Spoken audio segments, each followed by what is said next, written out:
Magandang hapon po sa inyong lahat.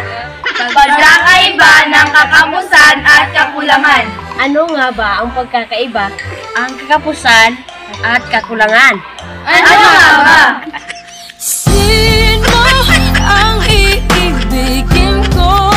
Ikaw ba na pangarap ko? O siya bang kumakatok sa puso ko? Nandito tayo ngayon upang iulat sa inyong lahat ang pagkakaiba ng kakulangan at kakapusan. At kami ang iyong news report. Ako nga pala si Cherian H. Villa. At ako naman po si Josabel Hot.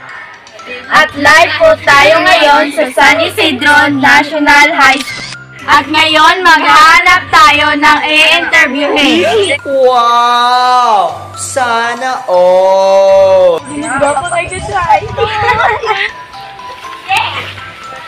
Magandang umaga sa inyo. Para sa inyo, ano ang kaibahan ng kakapusan at kakulangan? Ikaw muna.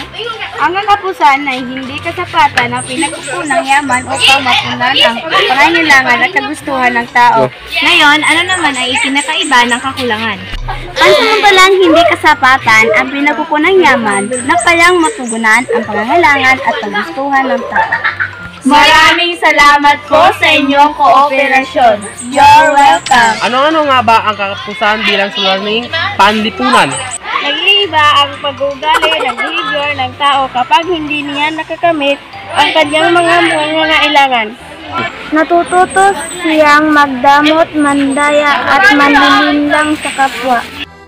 Nagiging bunga ng kakapusan ang pagtaas ng bilang ng krimen sa ating bansa.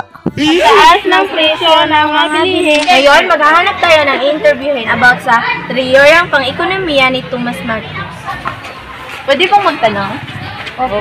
Ano ang teoryang ekonomiya ni Thomas Malthus? Ang teoryang pang-economics ni Thomas Malthus, samantala ang produksyon ng pagkain ay mabagal at hindi makasasabay sa mabilis na paglaki ng populasyon. Maraming salamat po.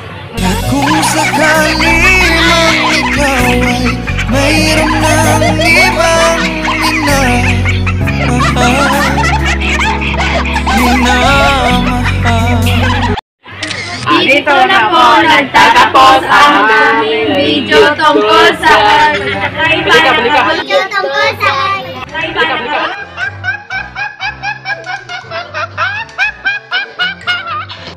At dito na po nagtatapos ang aming video tungkol sa pagkakaiba ng kakapusan at kakulangan. Bye-bye!